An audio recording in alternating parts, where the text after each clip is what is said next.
Assalamualaikum warahmatullahi wabarakatuh.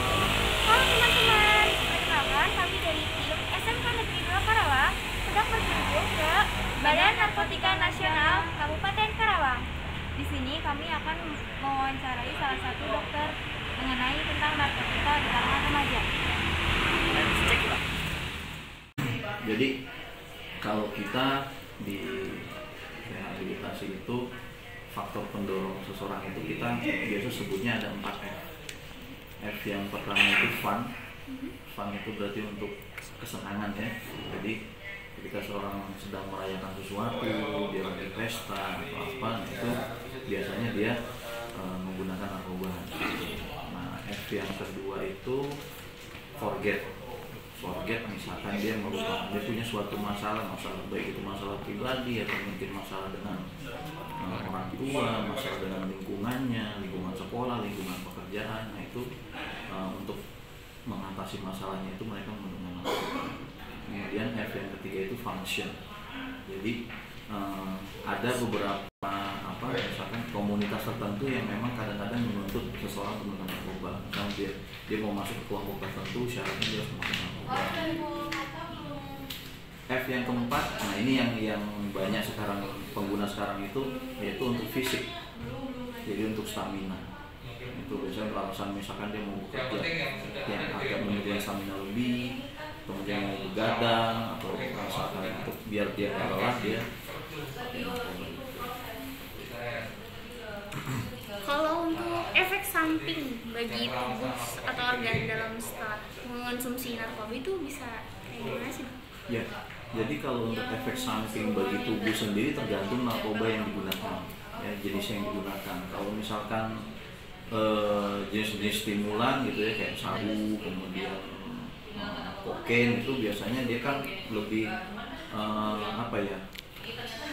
membangkitkan stamina. Jadi kadang-kadang orang tidak merasa lelah, tidak merasa lapar, hasilnya dia nggak kurang istirahat, kemudian dia bisa kuat nggak makan. Nah, itu yang berbahaya bagi tubuh. Biasanya nanti dia akan malnutrisi.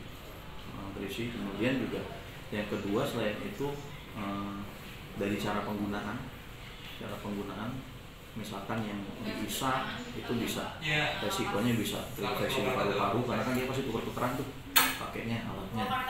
Kemudian yang kedua jarum suntik, ya, dari jarum suntik dengan penggunaan jarum suntik berganti-gantian tentu tahu resikonya bisa penyakit menular yang melalui darah kayak HIV, hepatitis seperti itu.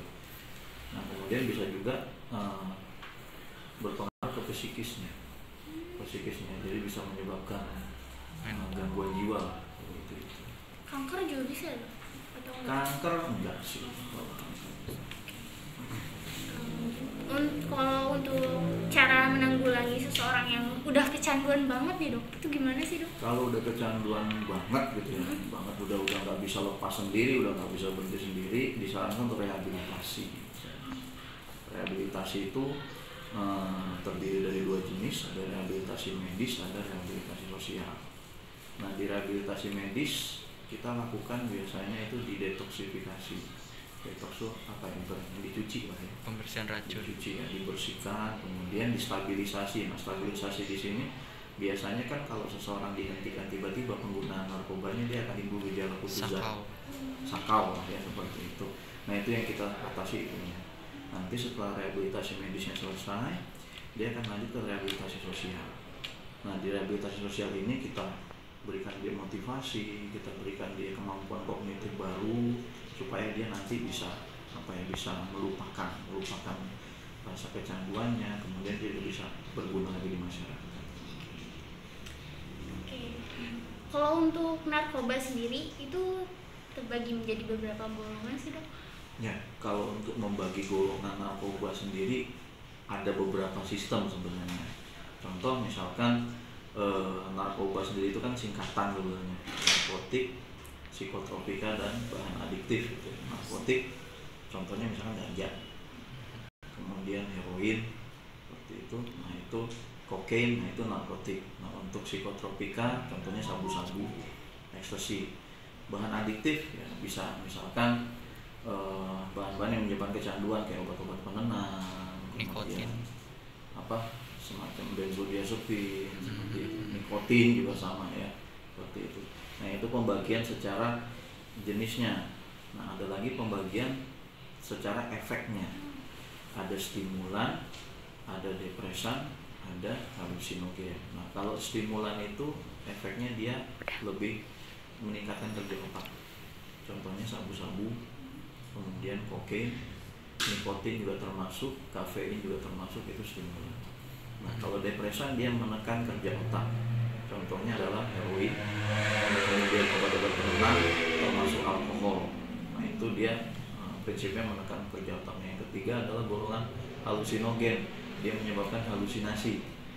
Contohnya ekstasi, kemudian ganja, terus sekarang yang lagi terkenal tembakau gorila, Ganja sintetis. ganja sintetis, betul. Kemudian kecubung, Oh iya. ya kecubung. Terus ada lagi magic mushroom, Oh iya. jamur Jamur dari ya. kotoran sapi. Nah, itu untuk golongan halusinogen. Cukup Bu. Udah.